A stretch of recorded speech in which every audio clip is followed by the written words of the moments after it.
Normality. Luangpor Teean, 1911–1988, was one of the most remarkable teachers of Buddhist practice to appear in Asia in modern times. His teaching issued very directly from his own experience, intensely personal and original. Not a scholar nor academic, but a simple man who spoke very frankly about his experiences. His method of meditation employs simple hand and arm movements as a way to increase awareness. If you are searching for ways to calm a busy mind, Luangpor Teean's gentle teaching will guide the way. Luangpor Teean Jita Sub Ho. Forward. The way Luangpor Teean teaches differs somewhat from other teachings because he speaks directly from his experiences. Luangpor Teean couldn't read or write, nor speak Central Thai, only the Lao dialect, until 12 or 13 years before he died. Because of this lack of academic knowledge, his words don't always correspond to the accepted interpretations of those words. One who is attached to conservative explanations will find this unacceptable, but someone with an open mind, concerned about what is behind the words, can step over rigid views about what things mean. For example, the four chanas are explained in terms of the four stages of enlightenment, and seeing the Tathagata, as seeing oneself. Some of these points could be seen as ready-wit, Pali, Patipana, and at the same time, their meaning recognized.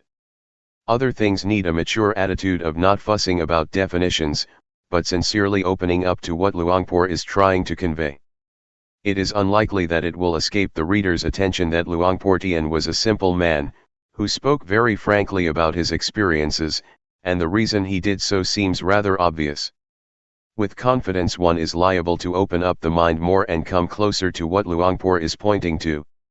To have an open mind is exactly what awareness is about, to receive anything that appears or occurs in the present, whether it is a sensation due to movements, breathing, the eyes blinking, the knee resting on the floor, a breeze touching the skin, or even sound and visual phenomena. We hear and see them in the present, don't we? As long as the mind doesn't proliferate, all of this can be used as more objects of awareness. They are not obstacles. That's a different attitude than training in concentration, where the mind is narrowed down to one point. But samadhi is the establishing of the mind, and we can establish the mind in awareness every second of the day because movements, as well as this practice, are natural. The translator. Walking the path. Taking a shortcut. Today the monks, novices, and lay people are meeting here in order to study the method to develop meditation.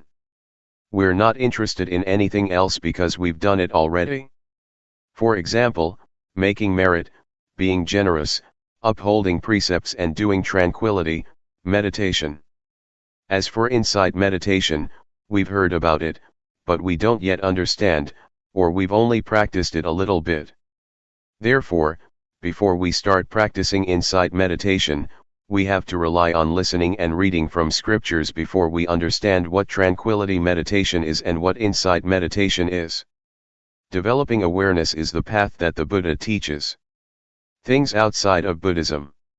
Making merit, being generous, keeping precepts and doing tranquility meditation are a pair with the world. Whether there is a Buddha or there is no Buddha, these things exist anyway. When Prince Siddhartha was born, Brahmins were assiduously looked after, which is making merit and offerings. As for tranquility meditation, it's a matter of psychic powers, a matter of ambition.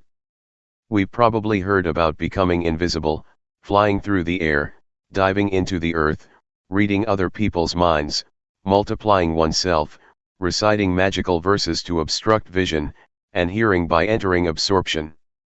This is not insight.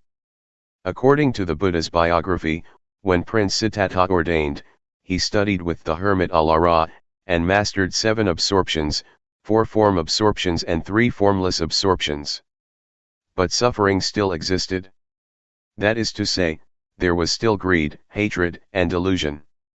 He was not satisfied with this and so studied with the last teacher, the hermit Utthaga, until he mastered the 8 absorptions, 4 form absorptions and 4 formless absorptions. The hermit said, "That's as much as I know." But the prince was still not satisfied because there was still greed, hatred, and delusion. He wasn't liberated from suffering yet.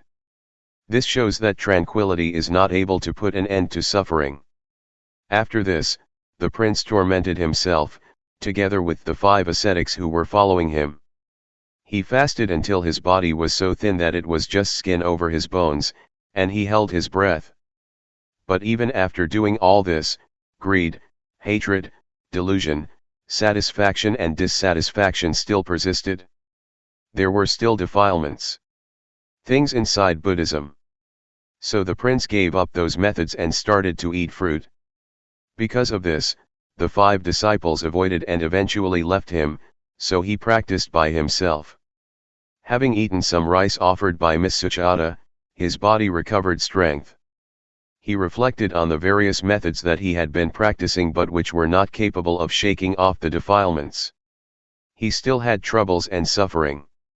So the prince turned around and looked at his mind and was, at last, successful. He attained Anuttara Sammasambodhiyana and became the fully enlightened Buddha. He was able to conquer all the defilements and to extinguish suffering, leaving only coolness. His body was back to normal and his mind was free of suffering at last. He lived with and enjoyed the happiness of awareness and wisdom. Having attained this, the Buddha shrank back from teaching, reflecting that this practice was profound, and it would be hard to understand. So it can be taken that mind development is something difficult to do, and that this is what Buddhist teaching is about. As for making merit, being generous, keeping precepts, and doing tranquility meditation, it is not the teaching of the Buddha, but a teaching of teachers at large. Teachings outside of Buddhism. There were many sects in India. Some sects taught to lie roasting on fire so that defilements would dry up, some taught to lie on thorns to endure through the pain and torment that resulted from that, in order to get rid of defilements. Some sects ought to give up everything including clothes, a practice known as naked asceticism, so as to induce the feeling that there is no self, no shame. It was believed that defilements would be dissolved that way.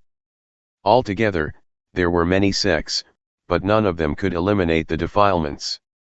This matter can easily be proven, as it is said that lying roasting on fire and drinking hot water will result in the heat burning off the defilements. In the old days, in the villages, when a woman gave birth, she would be laid down roasting above a fire and given hot water to drink. But the woman would still have defilements, showing that this sect did not achieve results. As for the sect that would have its followers give up everything and go naked, just look at a baby not wearing clothes. It still has moods and feelings. As soon as someone talks nicely, it laughs. And when someone scolds, it cries, whether naked or clothed. This shows that defilements are not in the body, they are in the mind. Therefore, to practice Dhamma we have to practice at the mind. I will tell you so you'll understand, because I have been doing this, repeating a mantra such as Bhud, though, Samat Arahant, rising falling, counting, 1, 2, 3. With these methods, one has to sit with the eyes closed and repeat a word while watching the breath, for example, saying Bhud, with the in-breath, and though, with the out-breath.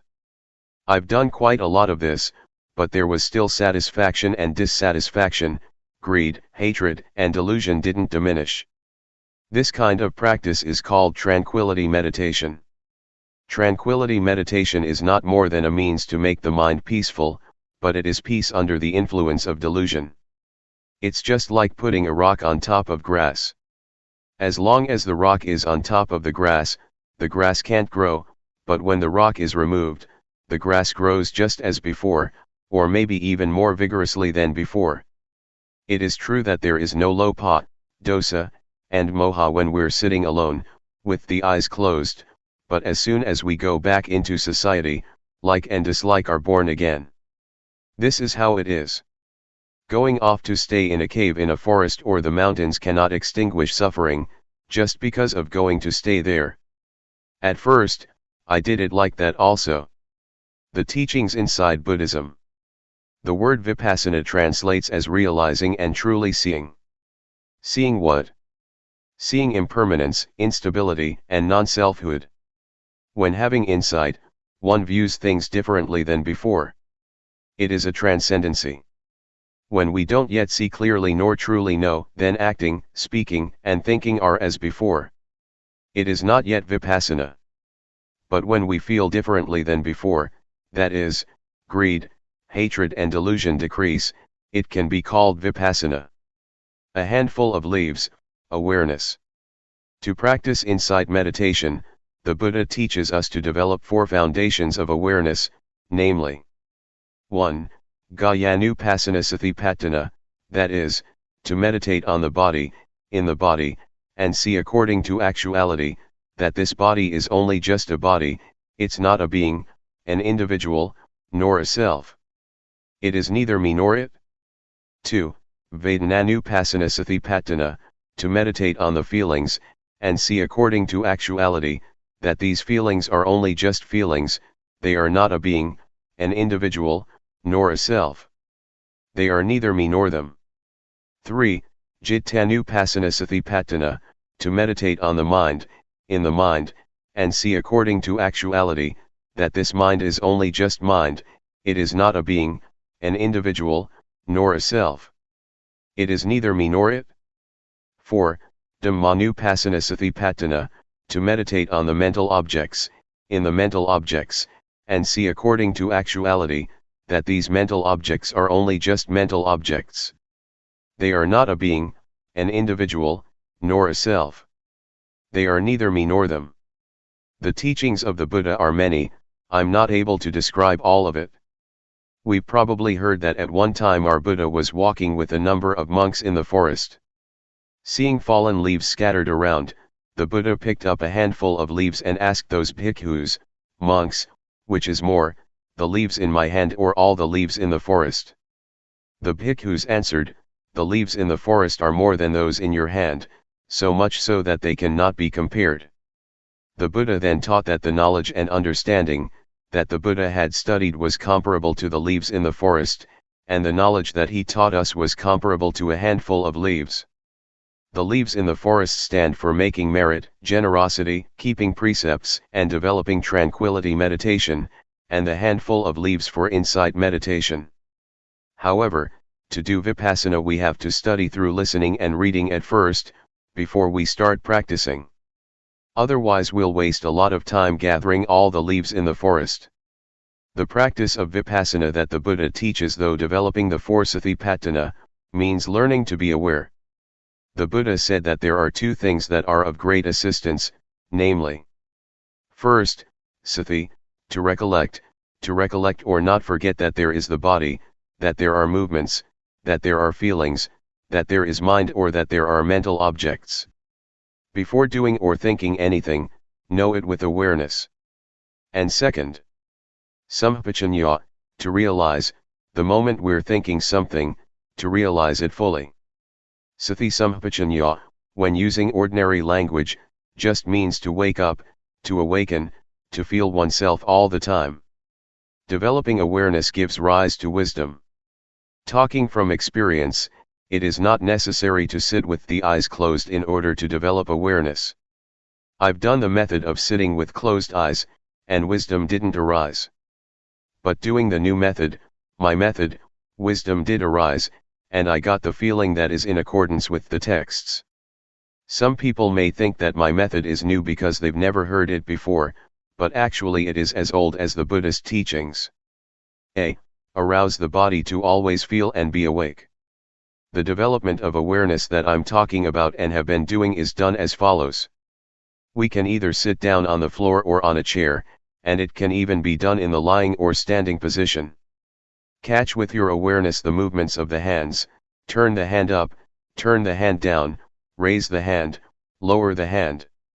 Be aware of each posture. Do this often. This is the coarse way of developing awareness. Simply speaking, walking, or lying down, or whatever you may be doing, know it. Everyone can do this method, no matter what religion one believed in. It can be practiced by all. People of all nationalities can do it because everyone has a body and mind. All religions teach the same thing, to abandon what is bad and to do what is good. B. Arouse the mind to always feel and be awake. Having developed awareness until one is skilled at it, catch the feelings in the mind with awareness, following whatever comes up, no matter what one is thinking. Know and see it. Keep watching your own thoughts continuously. Regardless of what you're doing, look at your own mind all the time, no matter what it is that you are doing, reading a book, writing, digging, cutting grass or bathing. Keep watch over your own mind all the time. What kinds of feelings are coming up? Satisfaction, dissatisfaction, worry, doubts, etc. These things are all thoughts, objects. Watch over these thoughts and objects. Then we will see the various kinds of thoughts, such as gladness, sadness, desire to get, desire to not get, anger, hate, and so forth. They don't exist all the time. They arise and pass away, they change all the time. We are not glad or sad for 24 hours. See, to know and see according to reality. Change, arising passing away, is what the Buddha showed to be impermanence, instability and non-selfhood. So don't follow moods. The Buddha proclaimed that he was enlightened by working with the mind. We have to look at our minds. Watching the mind is turning on the light by using the switch. When we do this often, awareness will become nimble and quick, awareness will intercept greed, hatred, and delusion and prevent it from arising. Awareness and concentration are together. As for wisdom, it means knowing and seeing clearly. In Pali, it says Nati Panyasama, meaning there is nothing as bright as wisdom. And Sathi they sung Navaranung, meaning awareness is that which prevents the stream of defilements. There isn't anything that is fast enough to hold back the stream, other than Sathi. It is this awareness and wisdom, that come and contact, know, see, and stop it, not letting us become deluded. This is because Sathi, Samadhi, Panya, is opposite to dosa, moha, lopa. If we don't see, know, and understand, there is full greed, hatred, and delusion. It is comparable to nighttime, when it's dark. As soon as we light a candle there is light and the darkness disappears, because darkness is afraid of light. As soon as the candle goes out, the darkness immediately comes back. D. Peace as result. That I'm giving some reflections and explaining, this shortcut method of practice is in order for you all to take it, and practice with it, so that you get quick results and don't have to waste time. This method can be used in daily life, there is no need to stop working in order to practice. Some people have practiced a bit already, and some people have only just heard it. Some people who have never heard it might feel displeased. If that's how you feel, then discard that feeling first, the knowledge that you have learned before. Put it down for now and test out what I'm saying, try it out and you will know what the results that arise are like. I dare to guarantee that, this method is at least 80% right according to what the Buddha teaches. Talking according to just my own personal feeling, it is 100% right, because having practiced it, I know that it alleviates greed, hatred, and delusion. When those things diminish, peace arises instead. E. Full awareness as result. I'd like to give another example. Take a glass. We can see that there is air in the glass. When we pour water into it, the air goes out and the water is in it instead. Then, when we pour the water out, the air goes back in and replaces the water. This compares with our turning up the hand. We know, we have awareness, Sathi comes to replace not knowing, delusion. Not knowing goes out of our minds. Do it often. Catch the feeling often, in all postures. Sati will increase, and delusion, not knowing, will decrease just as the water replaces air in the glass. Maybe some of you have heard about, or have been taught, to make merit, for example by building a ceremonial hall or temple, and you get merit for this or that many eons. And you've probably heard that, 100 years on earth equals on year in heaven. The angels throw one sesame seed in a pit that is 100 leagues deep. When it is full, that's 1 eon. Other than that, you've probably heard that to once put food into a monk's bowl, you get rewarded for 6 eons, sending a container with food to offer to monks, one gets rewarded for 5 eons, to send food for the midday meal, 5 eons. These things are puzzles, but some people don't understand. If you want to understand, you have to practice, to develop awareness, by turning the hand up and down, feeling it. Before, we would do things without sati, not feeling anything at all. It's comparable to an abyss or pit that is empty, nothing in it, just like in that puzzle. But when training in awareness, catching the movement in all postures, for example, blinking the eyes, sitting and lying down, we are aware, feeling it, knowing it. When doing this, sati increases, just like the sesame seeds that fall in the pit, or abyss that is 100 leagues wide, and 100 leagues deep. The aim of this comparison is that we train a lot in awareness, and that we do it a lot in order to get results, to make sati full, so that we are not negligent or deluded. When we have developed the 4 foundations of awareness, as described earlier, we will have the ability to really contemplate, ponder, and understand the various problems in our minds. Developing awareness in the right way will yield results within 3 years. It says in the scriptures that whoever develops the 4 satipatthana in the right way, and as continuous as links in a chain, will receive one of the following 2 results, at most, within 7 years, medium within months, or as fast as 1 to 15 days to become, 1, an arahant, or 2, an anagama, i.e., one who is nearly fully enlightened, in this very life. As for the way of developing the awareness that I'm talking about, if you really do it, knowledge and understanding will arise, and suffering will diminish, within at most 3 years, medium within 1 year, or as fast as 1 to 90 days. We will know, see, and understand, and our life from then onwards will have happiness and no suffering. To practice like this, we don't have to spend money, we can do it an hour a day, or 5 minutes. Even hearing about it often makes the defilements gradually diminish.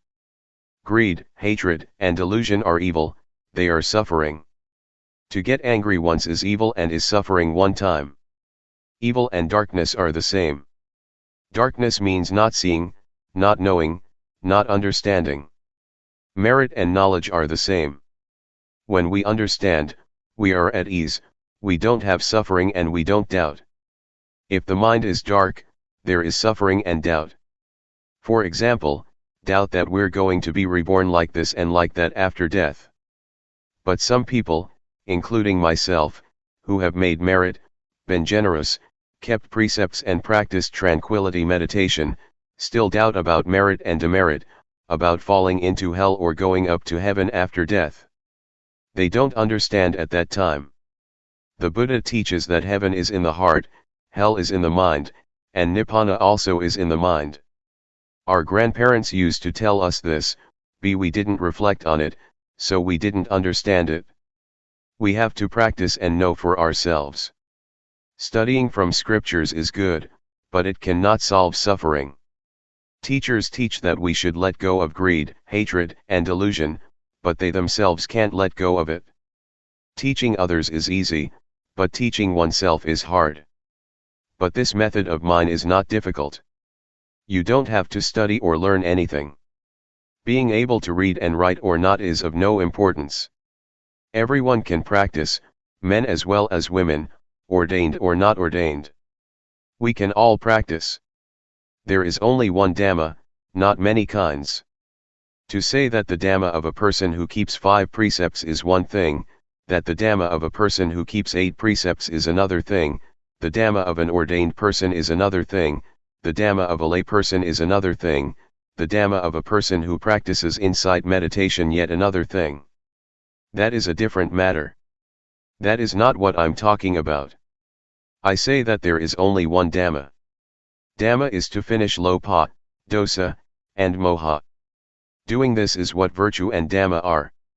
It says in the scriptures that virtue is the means to eliminate coarse defilements, concentration is the means to eliminate medium defilements, and wisdom is the means to eliminate subtle defilements.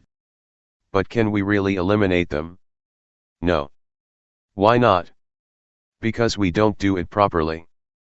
The word defilement stands for greed, hatred, and delusion, but most of us understand it only as materialistic, that having money, a big house and a smart car is defilement. But in reality, those things are not defilements. They are just things that come from being diligent and knowing how to work, and from knowing how to save and accumulate things. But the defilements that I'm talking about are greed, hatred, delusion, and sorrow. These defilements are not afraid of anyone, not of rich people, not of influential people, not even of monks ordained for a long time, with a title, are they afraid? They enter into everyone's mind. On speaking in another way, we could say that the defilements slap everyone's face. A wealthy person, on being told off a bit, is displeased. This shows that the defilements slap him or her in the face. Or when someone praises him or her, satisfaction arises. This is the defilements slapping his or her face. These defilements are not afraid of anyone at all. They are only afraid of those who are disciples of the Buddha. They are afraid of those who develop the four foundations of awareness in the right way. They are ashamed, they don't dare to come close, because that person has the eye to see the Dhamma, the wisdom to see clearly. Of the lay people who have come here today, some people are still young, only 20 to 30 years old. If you develop awareness in the right way, within 2 or 3 years you will go beyond suffering, and during the remaining part of your life, you will just have happiness. Even older people 50 or 60 years old, are the same. Until you die your life will only have happiness. And when you die without suffering. If you still have another 9 or 10 years to live, it will be 9 or 10 years without suffering, with only happiness and coolness of mind. This is the heartwood, the essence of Buddhism. The word Buddha means the one who knows, the awakened one who is joyful with Dhamma. I have shared some of my reflections and understanding. It is a shortcut to practicing Vipassana. It is instantaneous. Having listened, please practice with every breath, no matter where you are, whatever work you are engaged in. You can practice while washing clothes, doing the dishes, sweeping up, or working in the field. Vipassana is wisdom, it is life, it is virtue, it is the Dhamma, it is everything. It is the real life, it is the real Dhamma. May you understand it like this. Summary of the shortcut. I'll give you a few small reflections. 1. To be diligent in developing awareness in all postures, turn the hand up, turn the hand down, raise the hand, lower the hand, walk back and forth, lean to the right and the left, blink the eyes, open the mouth, swallow saliva, breath in and out, fully feeling yourself doing it. This is called having sati. It is equal to throwing sesame seeds into the abyss. When awareness is complete, wisdom arises to really know and see the following matters: rupa, nama, rupa doing, nama doing, rupa disease, nama disease, knowing instability, impermanence and non-selfhood, knowing convention, knowing religion, knowing Buddhism, knowing evil, knowing merit. Really knowing. These are objects to know with real awareness and wisdom. 2. Next, to work with the mind, look at the mind with awareness. Whatever the mind thinks, immediately know it and conquer it. When we immediately know and conquer thought, this is called working with the mind. 3. Do it until you are nimble and swift, until greed, hatred and delusion stop arising. It is the calming and extinguishing of suffering in the mind. This type of suffering we can't chase away as we would chase off a pig, a dog, a duck, or a chicken. We must depend on the development of awareness, and see our minds in order to deal with these types of defilements. If we don't see our minds, we will be empty, similar to a pit or abyss that is never full. When we have awareness, it means it is full, it is no longer a pit or an abyss, and lopa, dosa, and moha don't have a place to enter, because awareness is full. Whatever work we do it with sathipanya. There is no delusion, only rightness. These types of defilements are ugly and worthy of getting fed up with. Whoever is a disciple of the Buddha with an eye to see the Dhamma, will not have them lying around in his or her mind. They are afraid. Suppose we have defilements at a level of 100%. They slap our face 100%. When we see and understand them, they will gradually diminish. Then, when we try to become familiar with looking at our minds, the defilements will diminish increasingly, step by step. When it reaches 100%, we're rid of suffering. What is left is 100% happiness. Therefore, may you all try to practice and reach the real peace and happiness. The path of peace. May you all listen well, this time, so that sathipanya springs up. Knowing suffering. Something we have in common is that we don't want suffering, we hate it. Then how does suffering arise? Suffering arises because we don't know. Suffering doesn't exist within us, and it doesn't arise all the time. What really exists for sure is normality.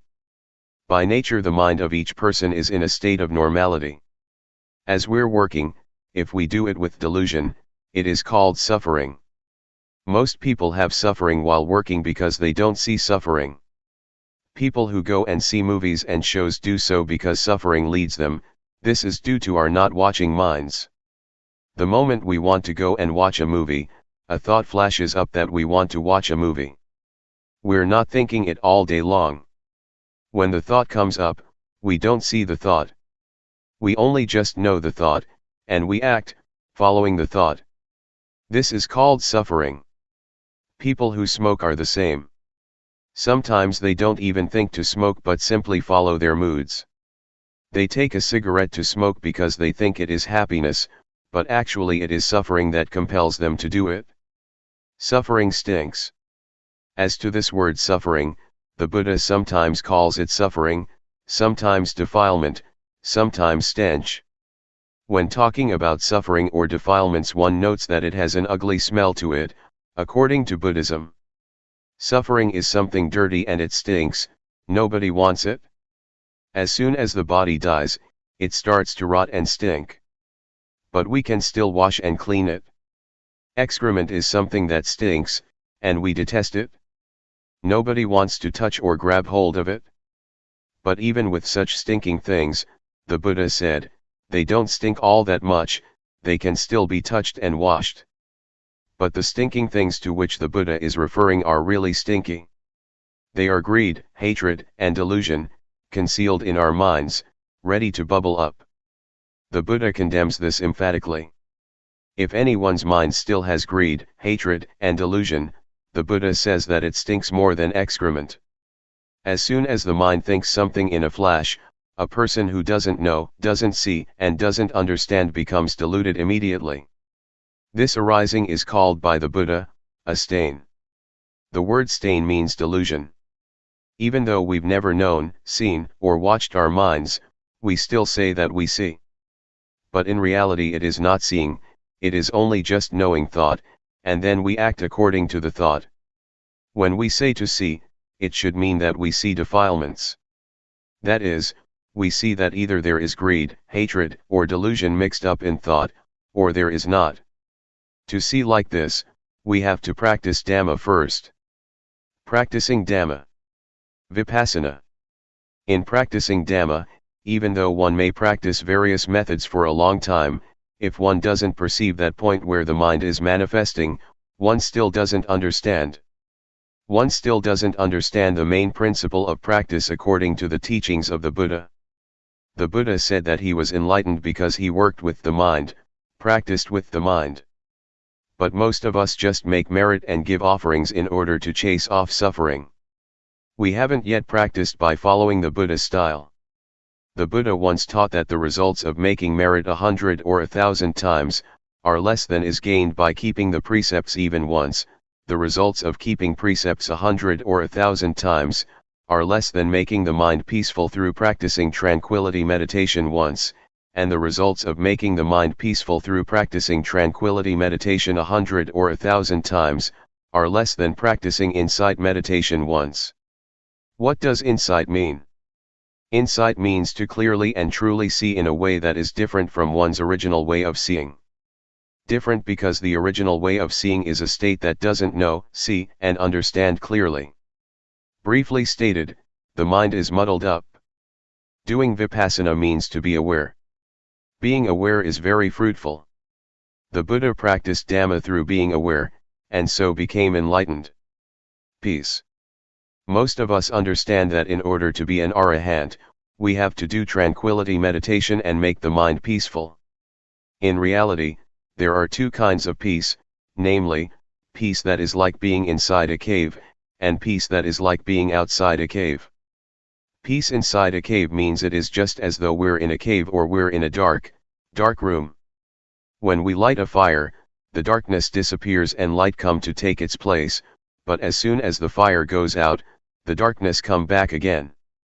Even when we've made a fire and there's light, we're still in the cave and we still can't see the shape of the cave. We only just see certain things inside the cave. Peace inside a cave is therefore called peace under the influence of moha, a not knowing kind of peace, or even a not wanting to know kind of peace. That some people go and sit to make their minds peaceful, understanding that they're developing insight, this is so, but it's a diluted kind of truth. As for peace outside a cave, it's just like being outside a cave, but it's not dark. There's no need to make a fire, and we're able to know and see what the shape of the cave is like. This may be likened to peace that is without delusion, i.e., peace due to the absence of defilements. There is no lopa, dosa, or moha. In order to achieve this kind of peace, we have to realize and truly see first. Seeing truly and clearly is called insight. Insight is to realize and truly see according to reality. Peace outside the cave is therefore called a knowing kind of peace. One is peaceful because one knows. I want to shake up and warn all of you that developing insight has many obstacles.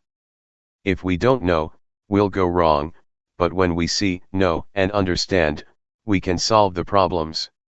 The first obstacle. The first obstacle in developing Vipassana can appear when we make movements with the body, and sati is aware of it. Wisdom arises in the mind that knows reality as it really is.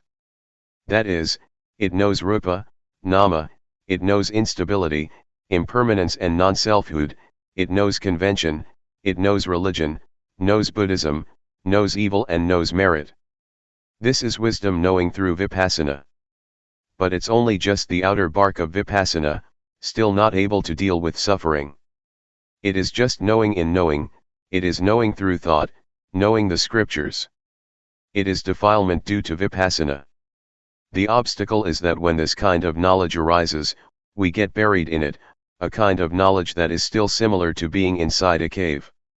Therefore, next we must try and find a method to get out of the cave, to pull ourselves out of that knowledge, gradually, by watching our thoughts. As soon as a thought flashes up, know, see, and understand that it has come up. This is practicing Dhamma a little bit deeper. Ordinarily, a tree has an outer bark. When one removes the outer bark, he reaches the layer with the nourishing sap inside. Removing that layer, one reaches the white wood. Removing that, one comes to the hardwood. Buddhism is the same. Knowing rupanama, evil and merit is also knowledge, but it is outer knowledge, enough to deal with suffering on one level, such as not being foolish by believing in auspicious things and lucky omens, or in ghosts and angels. But when one is in such a state, greed, hatred, and delusion are still there, because one doesn't know the origin or source of it. To solve this problem, to know the origin of the arising of greed, hatred, and delusion, We must watch our minds, like a cat that waits for a chance to grab a mouse. As soon as a thought comes up in the mind, look at it and fix on it so that it is known in time. A thought comes. Whack, cut it off straight away. Another one, whack, cut it off right there. Do this often. Thoughts will thereby decrease and awareness will increase. Just as with the positive and the negative. When there is more of the positive, the negative lessens. We start off never having seen thought, thinking 100 things and never seeing a single thought. But when we are watching like this, we catch it once and cut it off. The remaining thoughts are less than 100 now and will steadily decrease step by step, as long as we keep at it. We keep gazing like this, a thought comes, we cut it off, another one arises, we drop it. When we think 100 thoughts and we know 95 of them, it shows that we have a lot of awareness. Just 5 thoughts left that we can't keep up with. Right here is where we have to put forth effort, watch thought but don't be caught up in the thought. When we know and see all the 100 thoughts, keep up with every thought every time, it is equal to knowing and seeing exactly where greed, hatred, and delusion are born. We have to throw them off so that defilements are unable to arise. This is called to keep abreast by knowing, to know in time. Knowing how to prevent, knowing how to solve. This is where we're able to deal with lopa, dosa, and moha. Defilements can arise because we get deluded right here. We don't know that their origin is right here. This refers even to someone who goes to the monastery to listen to talks, who makes offerings, who keeps precepts and develops both tranquility and insight meditation. If that person has still never seen his or her own thoughts, then that person is still far from the truth taught by the Buddha. Contrariwise, even if a person has never gone to a monastery to listen to the Dhamma, has never made offerings or kept precepts, but is always aware of what his or her mind is thinking, that person equals with knowing. He keeps abreast of thoughts, knows how to prevent, knows how to solve and knows how to conquer every time. That person is close to the truth, the Dhamma taught by the Buddha. Have you ever heard of the Buddha having taught that the Dhamma exists already? But there is nobody with discernment who can dig it up and find it, so it stays undiscovered. Because it is undiscovered, people make merit, give offerings, keep precepts, and do samatha meditation in order to develop good habits. So we believe that it is meritorious and wholesome to accumulate those things for the next life or for the future. This is wrong understanding. The Buddha didn't teach like this. The Buddha taught us to see our own minds. We have heard the story of the monk Wakali, who was attached to the Buddha's body and never looked at his own mind.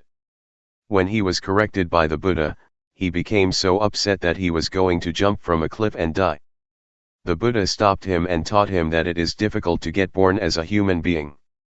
And it's very rare for a human being to have an opportunity to listen to the Dhamma from a noble person.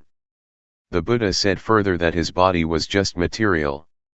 After his death it would rot and stink. That is not the Buddha. The real Buddha can be found within the monk Wakali. It is the Dhamma that is present in all people, that is, cleanliness, brightness and peace, which is the Buddha. The Buddha proclaimed, "Whoever sees the Dhamma, sees me. Whoever doesn't see the Dhamma, doesn't see me, even when taking hold of my robe or my finger." The monk Wakali woke up and started to work with the mind, and he saw his own thinking. Seeing the Dhamma. I would like to remind you once more that the word Dhamma refers to our seeing, our own minds at the moment that we are acting, talking or thinking. This is what is called seeing the Dhamma. I dare to insist that the very life of the Dhamma exists in all people without exception, no matter whether you are a man or a woman, a monk or a novice, no matter what nationality you may have, whatever language you may speak of, whatever clothes you may wear. It's all the same. The Dhamma is the actions of body, speech, and mind. Actions of the body other people can see, actions of speech others can hear, but actions of the mind others are not able to see. You can only see them yourself. For this reason, the monk Wakali felt at ease viewing it like this. Whether he saw the body of the Buddha or not, he would feel at ease because he saw the real Buddha, that is, really seeing according to reality, an ability that exists in everyone. The Buddha once described seeing in this way, with flowers, black, red, white, or whatever color, they are all ready to bloom when touched by sunshine. That I'm giving you these reflections right now is the same. Anyone can apply them in daily life, whether man or woman, whatever clothes he or she may be wearing, whatever religion is upheld. It can be used by everyone in the same way, because we all have a body and mind. When one sees one's own mind at the moment that it thinks, this indicates that one sees one's own mind at the origin or source of thought. The Buddha points to thought, which must be watched with awareness, as one must not get caught up in the thoughts. Whoever sees this, he or she is called by the Buddha a flower that is ready to bloom when the sun shines. The word sunshine refers to the teachings of the Buddha that direct us to practice with the mind.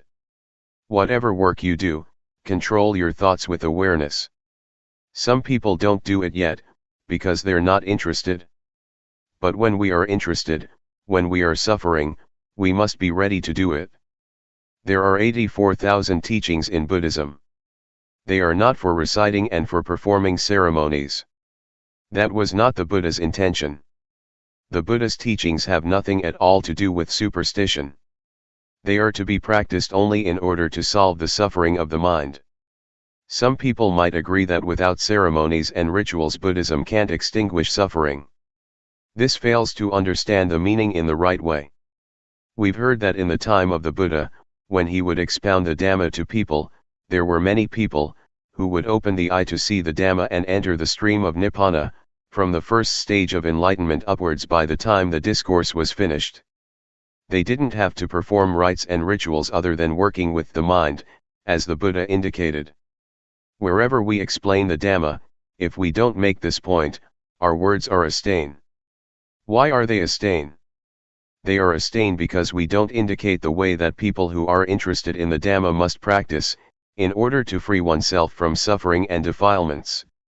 And they are a stain because we thereby abandon these effective teachings. Therefore, may you all try to understand this point without fail. If we don't practice according to this important teaching, then we fail to understand the teaching of the Buddha. The second obstacle.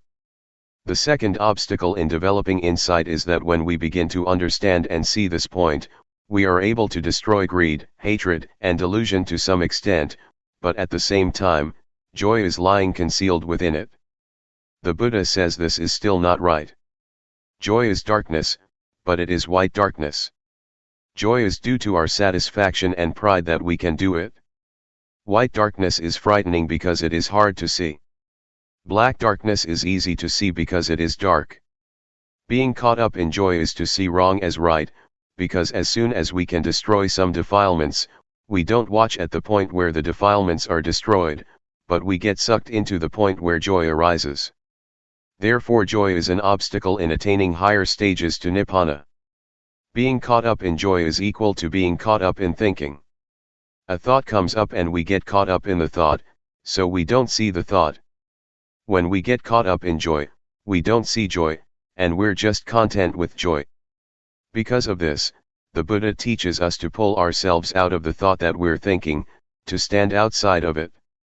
Then we will see our thoughts. People who still don't know and see their thoughts say just the same, that they know thought. But in reality they don't understand that thoughts come up continuously, and they get caught up in them. Those who have joy or are attached to the peace of tranquility meditation are the same. They are caught up in peacefulness, don't know that peace is delusion, and thus get caught up in peace. It is comparable to someone who doesn't know how to turn on the light. He or she turns the light bulb. No light appears. The person who pulls him or herself out of thought, and knows and sees thoughts, may be compared to someone who knows how to turn on the light. That person turns on the switch and light does appear. So we have to know the origin of thought and come to an understanding with these little thoughts of ours. Then we will have as much ability as an electric light in brightening the interior of the mind, just as one correctly turns on the light with the switch. When we're looking at our minds, there is no greed, hatred, and delusion. But the moment that we're not looking and lose awareness, greed, hatred, and delusion can come back, and we can get caught up in them. It's just like a car driving along the road. At the place where the car passes there is a wind blowing behind it, leaves and dust flap and flutter at the back of the car.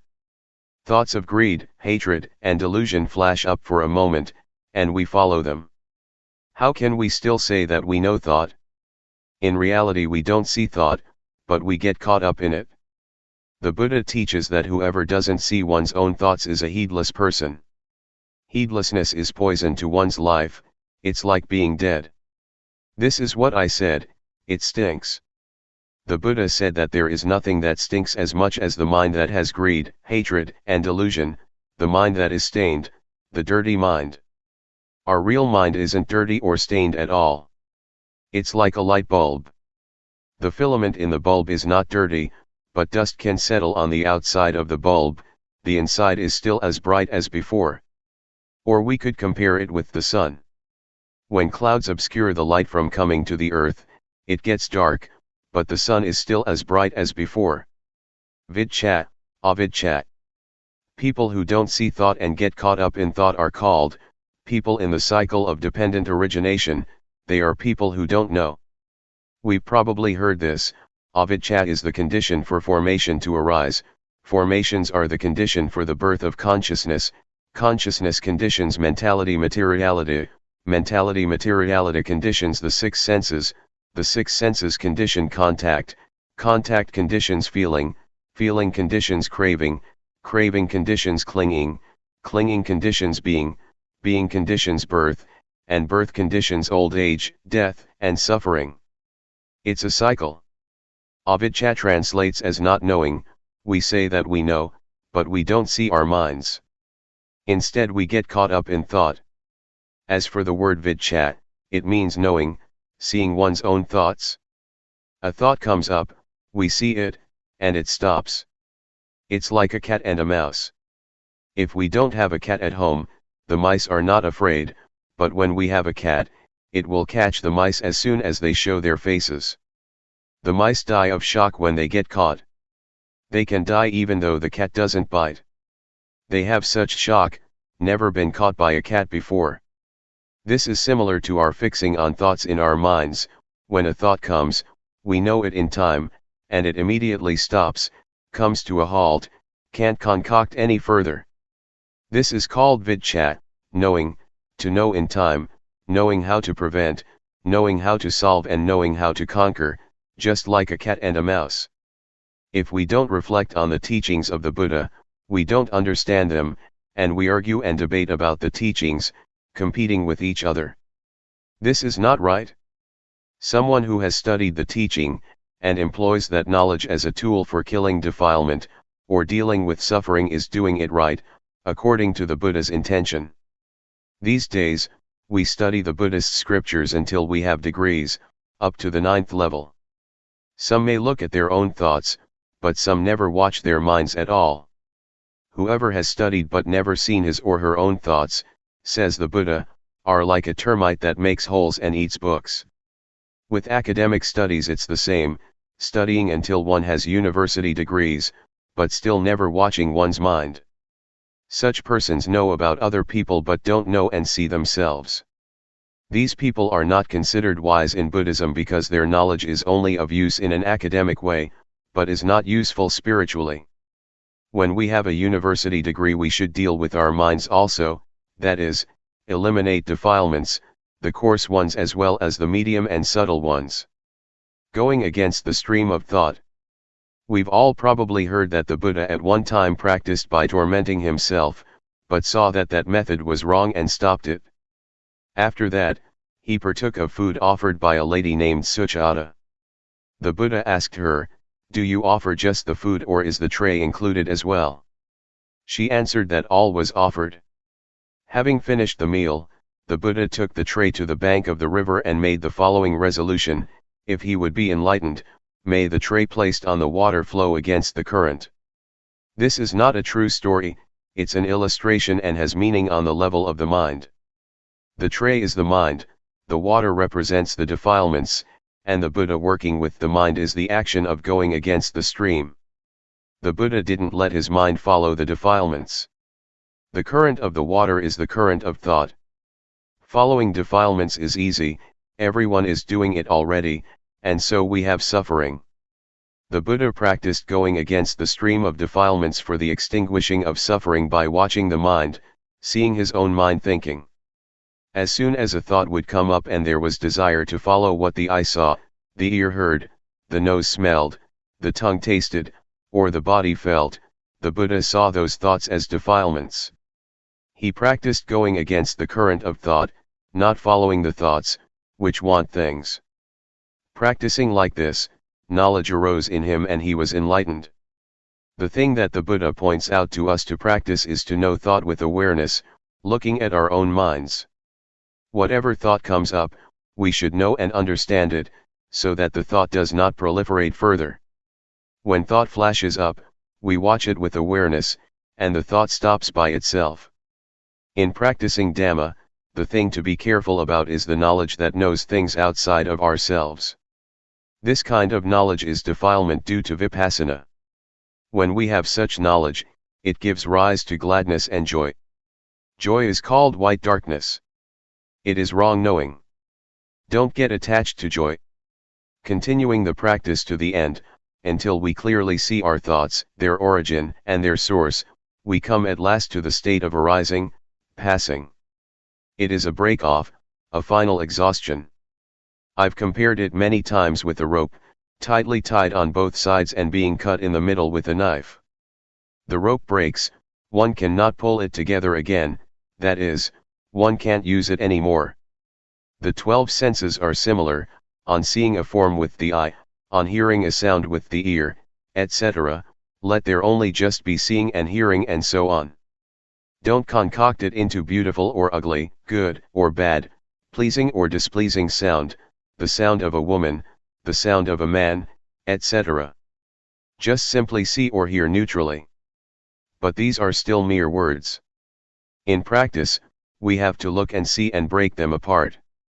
When they are broken, there is not more concocting, the senses are not able to reach each other anymore. Cleanliness, brightness, and peace. Our minds are already clean, bright and peaceful. Clean means not dirty, because there are no defilements. Bright means there is wisdom, seeing our minds, or life. Peaceful means having stopped, there is no longer anything further to add. Summary. At this point, I'll summarize the principles of practice. First, the first stage is to catch the movements of the body in all the postures. When we can catch them, we will know the convention that we can see with our eyes and touch with our hands. This is objective, external. Second, having practiced the first stage, a little bit of knowledge arises, it is called defilements due to Vipassana. It is important to avoid this, not being too glad with the knowing, and continuing to watch the mind. When we see, know, and understand our minds penetratingly, greed, hatred and delusion will be destroyed to some extent. Third, when greed, hatred, and delusion have gone down a bit, we'll feel joyfulness. When joy arises, fix on it, but don't be caught up in joy. We have to pull ourselves out of it. Keep watching the mind. At this stage, wisdom knowledge will appear that destroys or diminishes clinging and grasping. Fourth, when attachment has decreased, one will see, know, and understand normality. The body is normal, speech is normal, and the mind is normal. This normality is called virtua concentration wisdom. Fifth, when seeing the state of arising passing, if one doesn't understand it, one will hold an abnormal view, but if one is fully aware, practice reaches its end. Therefore, I encourage you to try to practice until you meet with your own thoughts and are able to pull yourself out of them. Stages of practice. Determine to listen well, all lay people and monastic friends. When you determine to pay attention, you'll be able to remember. It is called knowing through memory and comprehension. From that, we study or practice to realize and truly know, or we have knowledge coming from our own vision and experience. Most people don't yet know and understand from studying and practicing, they only know how to make merit, to be generous, to keep precepts and to do tranquility meditation. But when it comes to more profound matters, that is to say, how to develop insight meditation, there are really very few people who know and understand it. With Vipassana it is usually a specific case, a specific individual, who knows and teaches it. Because of this, people are lazy and don't want to practice. As far as practice goes, they only know tranquility meditation, which they think is the same as doing Vipassana. This is because they still don't realize and really know. Their knowledge comes only through memory and comprehension. So, we make ourselves peaceful, but we don't understand clearly that there are two kinds of peace, namely peace under the influence of delusion, and peace due to awareness and wisdom. The path that is not a path. When we create the cause by meditating, the mind becomes peaceful as a result. For example, we recite the word Buddha. I used to do this, inhaling, Buddha, exhaling, though. While doing walking meditation one recites Buddha with every step, walking in accordance with the breathing. These things create peace because it is done slowly. After that, I met a teacher from the north named Sao, who told me that one cannot climb a tree from the top, that one has to start at the roots. He taught me to count 1, 2, 3, until 10, and back again 10, 9, 8, until 1. He said this is beginning at the beginning. This is another way of following the breath, inhaling say 1. Exhaling say 2, etc., the only difference being the words you use. Experiences in practice by monk disciples. Luangpor Teean Su 1 No. Wat Ba Sukatho, Gangkro District, Chayapam Province. Practicing Dhamma with Luangpor Teean. In 1965, a meditation center at the Budayan Forest, in Lahi Province, was renowned. Everyone knew that Luangpor Teean had established it. It was said that people who studied and practiced there would realize and really see the truth. There would be no more doubt about death and rebirth, about heaven and hell, about path and fruit, attainments. Some people persuaded me to take a look at it, because at that time I was trying hard with the Buddha meditation method to get peaceful, which I was reasonably successful at, but I still had doubts about death and rebirth, heaven and hell, path, fruit and nibbana. This made me think of Luangpor Teean all the time. I kept looking for a chance to meet him. Before Luangpor Buntum, who is a relative of mine, ordained, we had talked together about meditation. When he ordained, he went to practice with Luangpor Teean, beginning on 1966. At that time, I hadn't ordained yet. I had the opportunity to practice the Dhamma with him at the Budayan Forest in Lahi. He taught the rhythmic meditation and walking meditation. At that time, I didn't like the rhythmic meditation very much. I was used to practicing Buddha, to sit still, and I was able to make the mind peaceful quickly. But Luangpor taught not to go for peacefulness. He taught to be aware all the time, to know the movements while doing the rhythmic meditation and not to get caught up in peacefulness. It was opposite to the method that I had been doing. Sometimes, I didn't feel like doing it. There was lots of resistance in the mind. Luangpor explained and showed me how to do it. The things he would talk about, his knowledge, I didn't have yet, I couldn't do it yet. Luangpor said to throw away my knowledge and my way of practicing, this produced misgivings. Sometimes he talked in a challenging way, saying, "How much money did you get a month, when you were working?" I answered, "At least 1,000 baht." "All right," said Luangpor Teean, "you come here to practice Dhamma, to do the rhythmic meditation and to do walking meditation in order to be aware. If you don't get any knowledge, if there is no change in your mind, different from before, I will give you 1,000 baht as compensation. But you have to really practice and follow my instructions completely." That's what he said to me. Maybe he saw that I had a lot of views. In the end I decided to do it. I had come already and I'd try it out. I tried to go against my original feeling. I determined to practice the rhythmic meditation to give rise to sati sampajanya. When one builds up awareness, awareness is what one gets. I practiced continuously.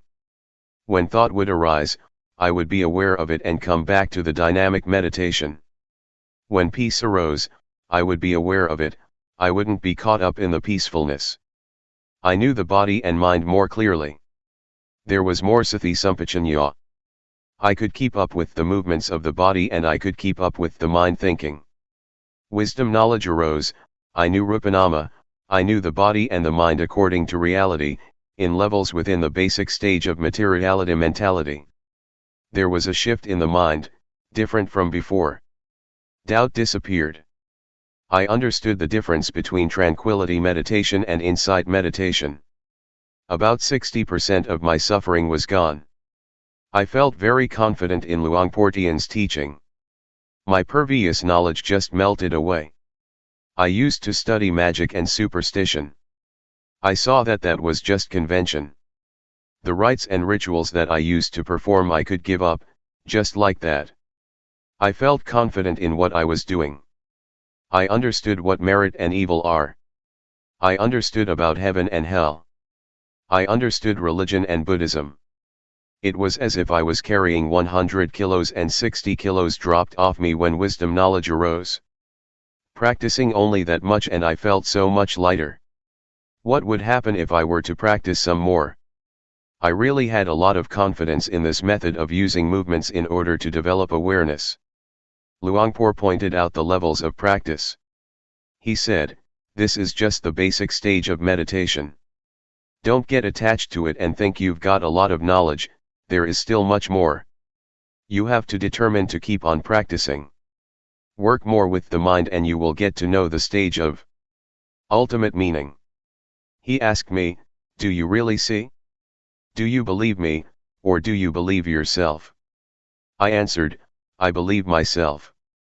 Luangpor was clever. He taught to see the reality of life, everyone must see like this in order for it to be right. I didn't have to look for a teacher anymore because I got the most perfect lesson in my life from a teacher who couldn't read or write. Luangpor Teean's conduct. In the year 1966, Luangpor still couldn't read Thai, he could only read Lao. He couldn't write Thai but he was diligent, both in training to read and to write, as well as in teaching disciples. I've helped him with reading many times. Whatever Luangpor taught, he would practice, he would explain things and show us how to do it. His life was very simple, sitting and lying down, eating. His daily life was orderly, he gave his disciples a lot of attention, never being worried about difficulties. He gave himself up physically as well as his personal belongings. He tried hard to use his life for others. He wanted people to really know the Dhamma. Even though more than 30 years passed, Luangpor's conduct never changed. I respect him as having been a person with the greatest virtues, this feeling will never degenerate in my life. What happened at the Budayan forest? Those who lived at the Budayan forest in those days were determined to study and practice the Dhamma together as one. There were no papers with the schedule on it attached to the doors of the monks' huts, as is the case these days. There were 20 to 30 people there, but it was just as if there was no one there. It was really quiet. One had to be careful when asking questions because there was only just rhythmic meditation and walking meditation going on. Once, I asked a novice who was doing the rhythmic meditation something, he wasn't willing to talk to me. The teachings of Luangpor in those old days consisted mainly of just practice. In the early morning, one could hear the sound of monks doing walking meditation and the sound of dew falling on banana leaves. In Lae province there is a lot of dew, on hearing the dew dripping on banana leaves, one knew that it was exactly 3 a.m. Everyone would get up and start to practice. The sound of footsteps of the walking meditation could then be heard together, with the sound of the dew falling on the banana leaves, tup, tup, tup. The light of the lanterns was dimmed by the passing dust. In a day, there would be heaps of ants. I got the taste of the Dhamma that arose from developing awareness. I got more and more answers to the questions of my life. We stayed in little huts. When it rained we would get a little bit wet. We got in touch with life without excessive comforts. When eating, we would sometimes pour some water from our kettle onto the chili that was beginning to run out, an immediate solution to the problem. The water for washing the bowl had to be poured together in one vessel, and then used to wash other dishes.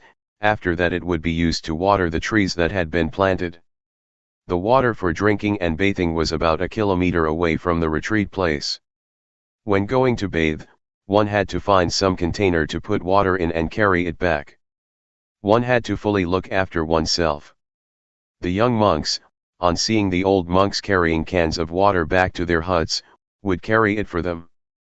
Poverty made us use life in an orderly way without shrinking back. We were not afraid of difficulties. Sometimes, I would save the plastic bags that lay people would wrap food in, to fix up the leaking roof. I put forth steady effort and was very enthusiastic. The walking meditation path glistened from our walking so much. The wood in the hut where I would sit was marked from one sitting a lot in the same spot. As I was doing the rhythmic meditation or the walking meditation, it felt as though there was only just this one person in the world, no division into this and that. It would run counter to one's feelings to get an invitation from lay people, to eat at their house and perform certain ceremonies. One would think about his walking path and miss the seat in one's hut. Those places provided a meditator with peace and coolness, and gave him a sense of dignity. One would feel proud of doing walking meditation and of the times that one would develop awareness, by practicing the rhythmic meditation. This kind of work is something that gives one honor in life. One doesn't become fed up with it. Some days, while doing the rhythmic meditation in the hut, Luangpor would come by. I could remember the sound of his footsteps. "Are you here?" "I'm here, Luangpor." "What are you doing?" "I'm doing the rhythmic meditation." "Do you see outside as well as inside?" "I don't see outside, I only see what is inside." "What do you do to see outside?" "I open the door." "All right, then open the door." When I opened the door, Luangpor told me, "Make sure you see outside as well as inside, don't only just see outside or only just inside. Keep the mind in the middle." Having said that, he continued to walk to the next hut. I understood that Luangpor talked the language of the mind, that looking at the body and looking at the mind, working with the mind, must be like this. To get caught up in thought is wrong, the mind going out too much is wrong. One should be the observer. Whatever arises, watch it with the inner eye, that is to say, with awareness and wisdom. Don't want it, don't be it. In the morning and the evening, after the chanting, Luangpor used to give instructions. There were no tapes to listen to or books to read, we would only hear the teachings of Luangpor, and we would get to know the stages of practice that would arise in the mind from developing awareness. The mind would change progressively, one knows and sees by oneself. The words of Luangpor, in Dhamma language, that point things out, together with his diligent practice, made us realize that it is possible to understand, find, and see the Dhamma. It can be done. One can be liberated. The short interviews were not just thought-out questions, it was coming from experience, the results of meditation. It had nothing to do with reflections or analyses through reasoning. Rather, it is a fixed law of nature that exists already. It starts with rupanama, real things that actually exist. One gets energized continuously until there is not more ground for suffering to arise. There is not self anywhere. Luangpor taught just this. He pointed it out clearly, just as if he would take us by the hand, not letting us think and guess about it. When suffering doesn't have a base, it dries up, it doesn't sprout anymore. When the end of suffering is reached, there is nothing further to do. It is called according to reality, the remainder-less extinction of Namarupa. I'm not sure whether this is in the scriptures or not, I'm talking according to actuality. It cannot be termed otherwise. Luangpor's teachings pointed this out crystal clear. It's not that he just taught in order for us to understand intellectually. He taught to be, for example, a leech that sucks out blood. We didn't see it before, but when conditions are such that it drops off, we see it and we feel disgusted. But when the leech was stuck to us, we didn't know. This is similar to defilements in the mind. We give them the free hand as long as we don't know and understand. When we know, see, and understand them, they slip off. We feel in the same way as with the leech. When we are disgusted, we know, and then there is no need to ask anyone. Our lives come to an end at this point. We begin to study and practice the Dhamma with the form of rhythmic movements and walking meditation, developing awareness. I don't know whether other forms or methods are like this, also. I hold to this principle of developing awareness, using movements. Luangpor is my teacher. Whether this method can be found in the scriptures or not, may those who are intelligent reflect on it by themselves. What I've been writing so far is only just a small part, there is still much more, but it is not appropriate to say too much at this time. I guarantee that one day, if you have time to do the rhythmic meditation and develop awareness through walking meditation, looking at the bodily movements and the thoughts in the mind, knowing them in time, able to chase and catch them, your existing problems and condition will confess and surrender because there is evidence. Those things will no longer harm you. You will become free. Life will be deathless, beyond birth, old age, sickness and death. The teachings of Luangpor spread gradually and continuously, until they reached the capital and went abroad. As long as there are human beings on this planet, of whatever nationality, if one studies one will find it just the same. I invite you to go ahead and study, whether you can read and write or not is not important. When Luangpor was very sick, he still kept teaching. He really dedicated his life to others. At the time that Luangpor had not yet ordained, he tried his best to let everyone see what he had discovered. I have spent a rains retreat at his home village. The old people there, as well as the young, told me about it. Not only that, but I've seen small well-built huts, 20 or 30 of them, built with his own money, so that people could practice. Also the food, which he would take care of by himself. When Luangpor was still a layman, he was rich and held a good position. He was an important trader in Chiang Khon district, Lae province. He had a big steamboat to take goods along the Mekong River. He would go as far up as Luang Prabang, Laos, and as far down as Nakhon Phanom, Thailand. In those days, one could freely trade between Laos and Thailand. On both sides of the river, people knew Nai Hoi, the trader, Teean. His real name was not Teean, it was Pun, but it was a tradition of people around there to call people according to their firstborn child. People thought it offensive to call someone directly by one's name. If we would call him Luangpor Pun, those people would take that to be a lack of respect. When Luangpor was a layman, many people respected and obeyed him. He was the headman of the village, and he used to be the leader in merit-making ceremonies. He offered enough money to build a whole temple. There are many things about him that haven't been mentioned. I don't mean to boast with these things. He was just an ordinary person like us, but he was someone who was able to discover the truth in this time and age. We should take him as our example. Before practicing with Luangpor, he would say that he used to make merit, ordained, performed the robe offering ceremony, built a ceremonial hall and did everything that is considered meritorious, but he didn't get to know the Dhamma that way. This made me think, hey, I didn't do as many meritorious things as Luangpor, I probably don't have a chance to know and see the Dhamma. But, in fact, it is not like that.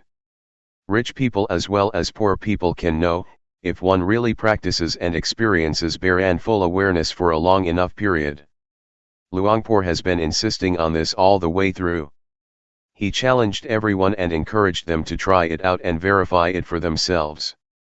I would like to say that the reason I am a disciple of Luangpor is not because of his biography, not because of his external behavior, not because of hearing his words, or because of what people said about him. but it was because I tried out the method of developing awareness by using movements, and many results followed, until, in the end, there was nothing left of the word suffering. This was because of practicing according to Luangpor Teean's method. It is his teaching. To say that it is the method that the Buddha teaches is not incorrect. I'm not praising Luangpor Teean. I'm not bragging. I'm talking about what is practical, what is possible, what can be done in this lifetime. One doesn't have to wait for death, everyone can do it, can have it, can be it. Luangpor Teean is my teacher. I have followed everything he taught me, rhythmic and walking meditation, in order to generate awareness, to see the movements of the body with awareness, and to see thoughts in the mind with awareness, and to be the watcher of these two natural phenomena.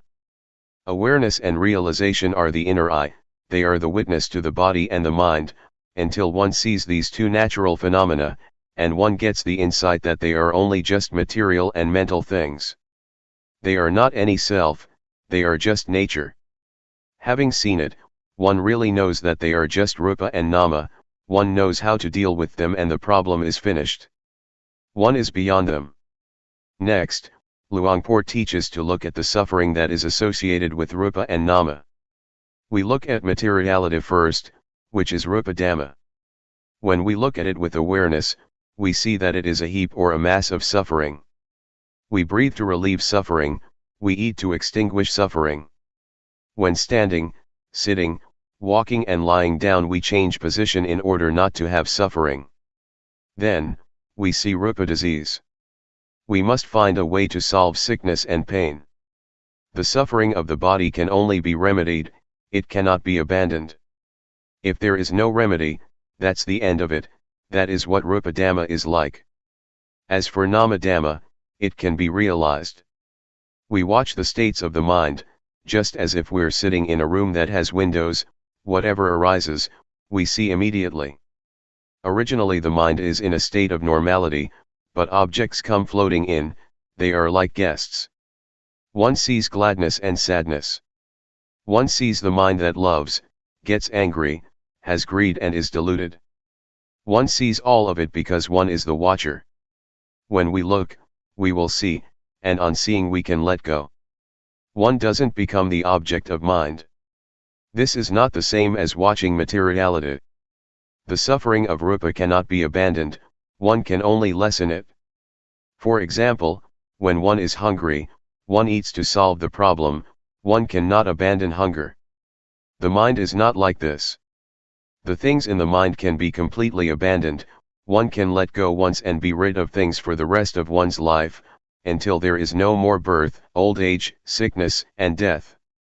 If we put our attention on the right spot, it is not difficult. It is just like a key that fits its lock. One can unlock it right away without wasting time. The principles of the four foundations of awareness can be compared to a key or to a perfect vehicle that one uses for traveling. One passes through continuously. The body, feelings, mind states, and objects of mind are stations that detain us human beings. It is hard to be free from them. But if we develop the foundations of awareness a lot, and put our body, feelings, mind, and mind objects in the boxing ring, awareness will be the champion. It will conquer constantly because the body, feelings, mind, and mind objects are not any self, they will have to confess and surrender to awareness. The truth cannot escape the truth, what is not true cannot withstand verification. The principles of the four foundations of awareness compare with a just judge who upholds uprightness. They charge suffering, the ego, the self, like, dislike, gladness, sadness, defilements, craving, being caught up in things, the sense of me. These things cannot arise. One could say that the foundations of awareness are the contraceptive medicine to control the birth of suffering. Suffering cannot establish itself, because one sees from the beginning that there is only rupa and nama. When one sees from the start that there are only just rupa dhamma and nama dhamma, this immediately affects suffering. It is shaken. This matter is about ending suffering, it is about peace, it is about the remainder-less extinction of all suffering. Luangpor Teean Apagaro. Watsanam Nai, Bongrua District, Nuntaburi Province. The experience of meeting Luangpor Teean. I am a monk from out in the country. My parents were farmers. Before I ordained, I made merit and made offerings. I would go to the monastery as the tradition prescribed, and as my parents used to do. At that time, I didn't practice yet. I ordained when I was nearly 23 years old, in 1961. Having ordained, I studied in an ordinary monastery in Hunan province. I practiced some meditation, but I didn't understand it very well. In 1968, I spent the Rains retreat in Chayapam province, and after that I learned to give Dhamma talks. In those days, in order to give talks, one had to study with a teacher. It so happened that a layman from Lahi province came to visit his relatives here, and he had heard Luangpor Teean speak Dhamma with Ajahn Mahaboa Tong, the latter being one of his first disciples. He practiced with Luangpor Teean, and he was invited to give a talk to the lay people at my wat. This man kept talking to me, telling me all about it, and it struck my mind how he could talk about the Dhamma. I had been a monk for 7 years but still didn't know or understand Dhamma. This made me doubt, and I felt ashamed of myself. I had studied some scriptures, but where was the Dhamma? Ajahn Mahaboa Tong had studied until he had a degree and still practiced too. Where is the Dhamma to be found? If I stayed to be a monk for many years, when I gave a talk there might be meditation monks present, and then I would be embarrassed. So I thought to myself, this year I have to go and practice the Dhamma. I have to go and study the Dhamma with Luangpor Teean to know and understand. As for learning how to give talks, it could wait. At that time, I was imagining that one would probably get psychic powers from practicing meditation, and that one would be able to dive into the earth, become invisible, disappear and those kinds of things, because that is what I had read in books. It is said that one could get the divine eye and ear, and I thought that it really was like that. That would be great.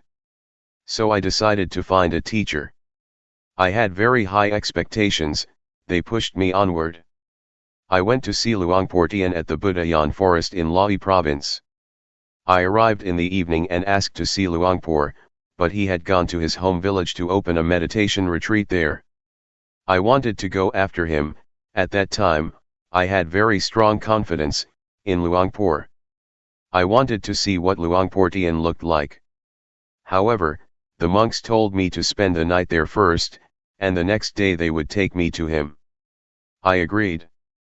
I had a talk with Ajahn Mahaboa Tong but I was still thinking that I wanted to see Luangpor Teean. The next morning we set out to find Luangpor Teean at Bohom village. We arrived around 10 o'clock in the morning. I paid my respects to him, and he asked me, "Where do you come from?"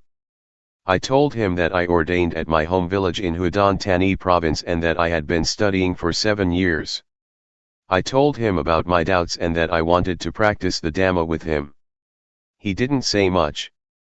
He asked, "Are you really interested?" I said yes. He asked, "Are you going to practice sincerely?"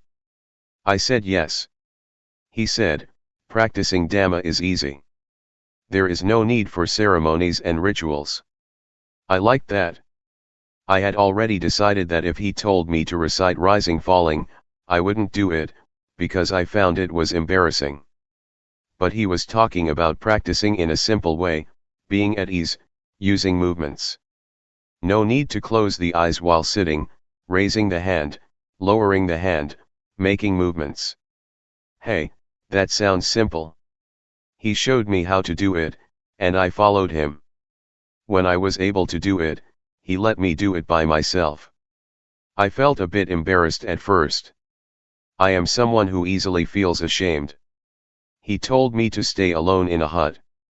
I practiced alone at Bohom village for as long as 15 days, but I still didn't understand. After that, I practiced at the Budayan forest for about a month. Luangpor came to see me every day, 2 or 3 times. He would ask me with a few words about whether I understood or not. I didn't. Later on, one day, after the chanting, I sat chatting with Luangpor and Ajahn Mahaboatong. I told him that I would probably not understand if I practice like this. I had been ordained for 7 years and still didn't know, still didn't understand. Luangpor asked me if I understood Rupanama yet. No. I asked Luangpor if I could practice intensively for a while, which means not to go for the chanting, not to go on alms round and just practice by myself in my hut. Would Luangpor allow me to do that? Luangpor said, nobody has ever done that before. He thought and talked for a while and then agreed. It was decided. As for the food, it was up to Luangpor to tell a layman to bring it over to the hut. I practiced intensively for about a week and I understood, it was just basic understanding. At first I didn't see Rupanama, but later I did, I understood. Altogether, it took me about a month. Now I understood the meaning of ordination, even though I had been a monk for 7 years. I didn't know before, I just studied from books. Before, I just shaved my head and wore the brown robe without understanding anything about the way of life of a monk. Understanding arose as I was doing the rhythmic meditation, raising the hand, I was aware and knowledge arose. I knew without anyone telling me. What I knew, I had never heard and had never read in any book. Knowledge and understanding arose by itself. I saw Rupa and Nama. I saw Rupa Dhamma and Nama Dhamma, I saw Rupa disease and Nama disease, I saw convention. I saw impermanence, instability, and non-selfhood. I saw evil and merit. I saw religion and Buddhism. I saw until the end. I knew all this in an instant. This is the basic stage. I knew this after having practiced intensively for 7 days, but altogether I had been practicing exactly 1 month. I knew Rupanama. I knew many things, it was the knowledge that comes from the defilements due to insight, it is the knowledge of analytical knowledge. Luangpor had a way of teaching, but I didn't know it. Even while doing walking meditation, there were things in my mind. I was thinking about my father. I have been an orphan since I was 5 or 6 years old. My mother looked after me.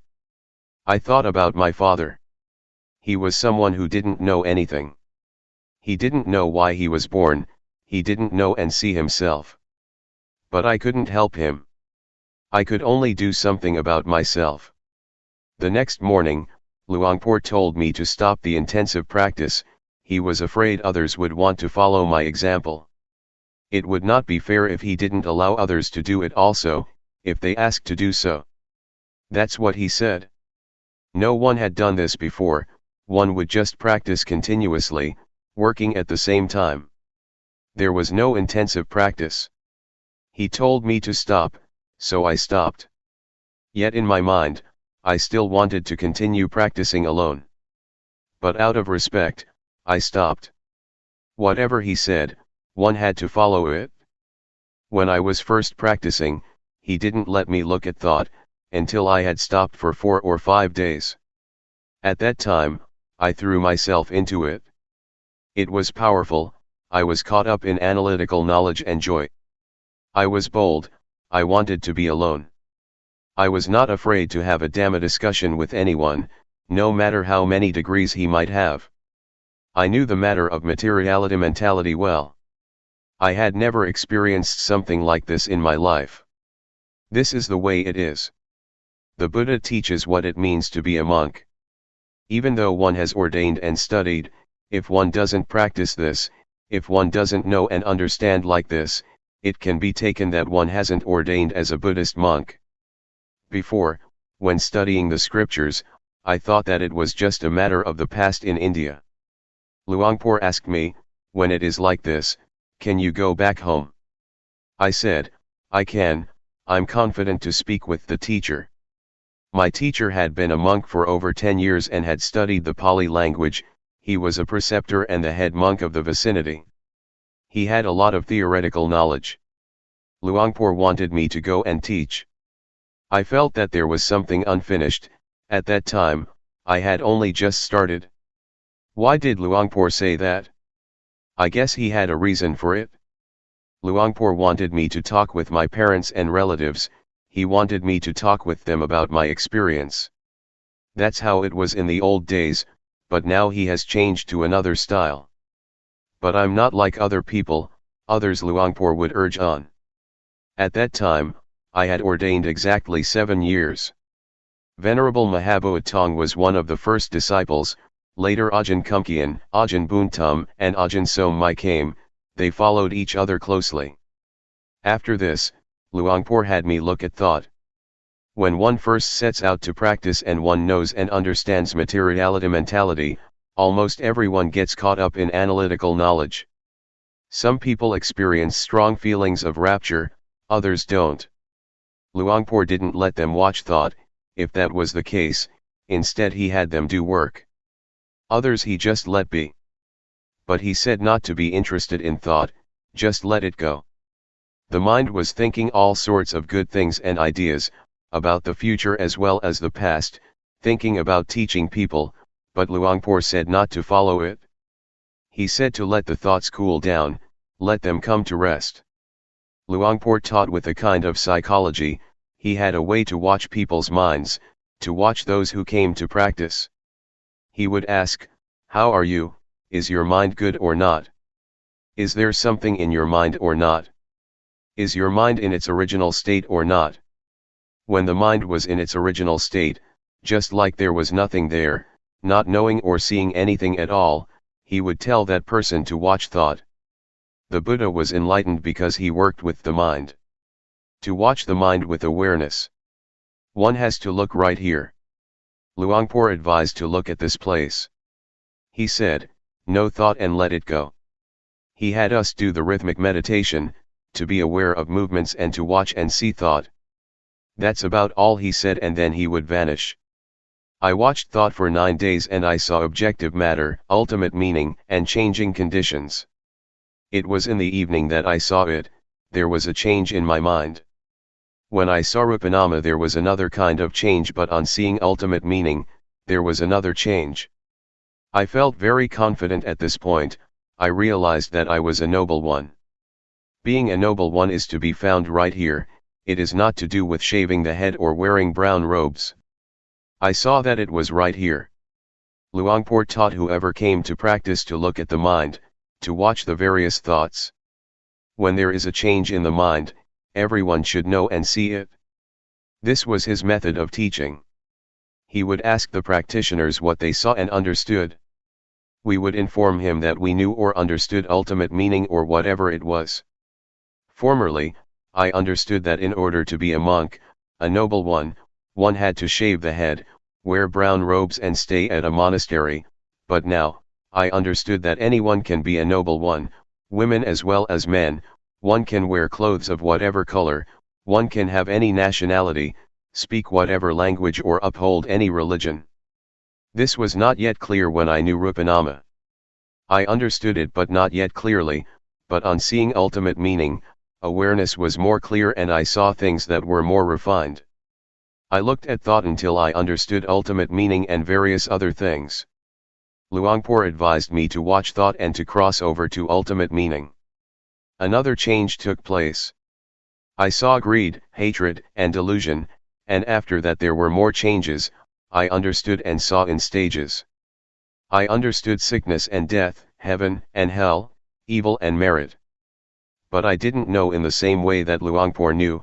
Luangpor knew in stages, but my understanding was different. It wasn't long before the mind changed a third time, and it changed completely. I saw greed, hatred, and delusion at the same time as objective matter, ultimate meaning and changing conditions.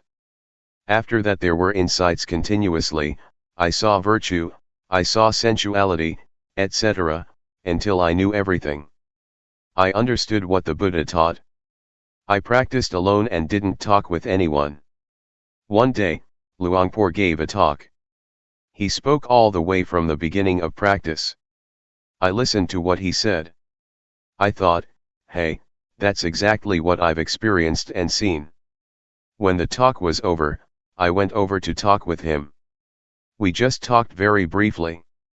Since that day, for me, whatever someone may say or teach, I am completely confident that the method that I practiced with Luangpor, the method that Luangpor teaches, is a shortcut, is a straight way of practice, is a method that has nothing to do with ceremonies and rituals. The paths, fruits and nibbana, that we are doubting about, that we're searching for, that we're trying to attain, have nothing to do with studying. One can study or not study. It is another thing altogether. I really am confident about it.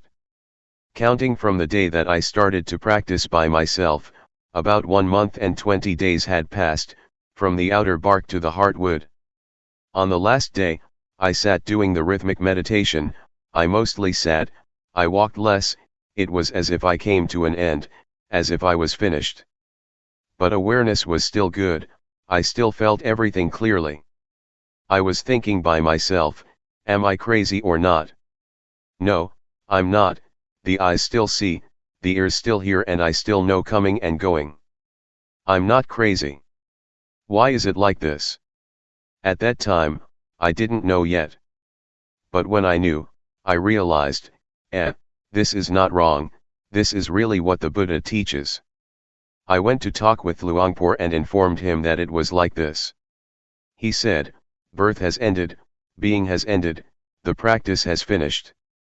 Luangpor used to say that, the Buddha cut his hair only once and that the Buddha kills people, but most of us don't understand these comparisons, we don't know what has been cut.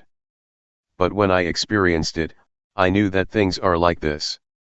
When I talked with Luangpor, we didn't talk very long. When I knew, he just let me go. During the last stage that I was watching thought, I looked at my mind changing continuously, in periods, in stages. But there must be an object to know. If one knows without an object to know, if one knows absent-mindedly, it shows that it is not right, it is still wrong. There must be an object constantly, one has to see constantly.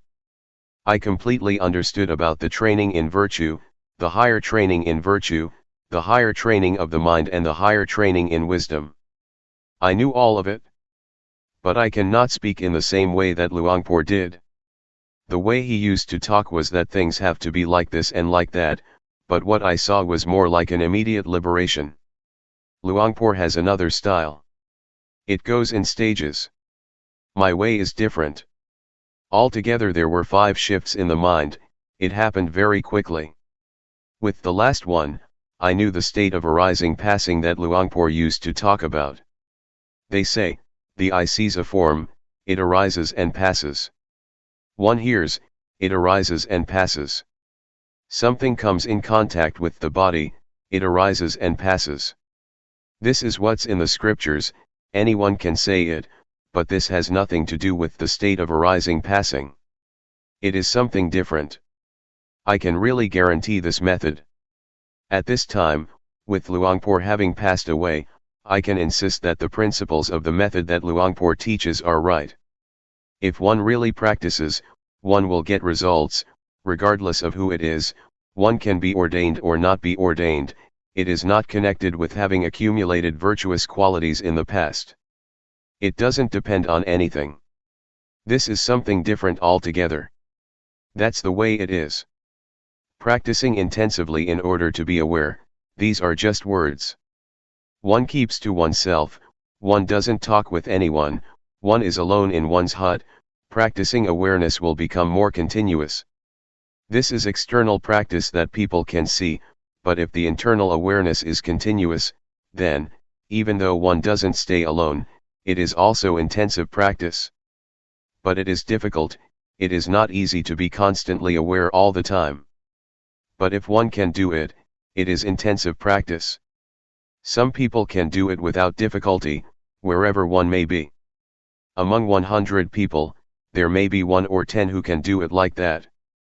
At first, it is quite hard though, one cannot yet catch the awareness, and there are a lot of thoughts. Awareness can't stand up to the thinking, there is only little awareness. But when practicing for a long period of time, the awareness gradually increases. But at first, one sometimes feels disheartened, awareness arises with difficulty.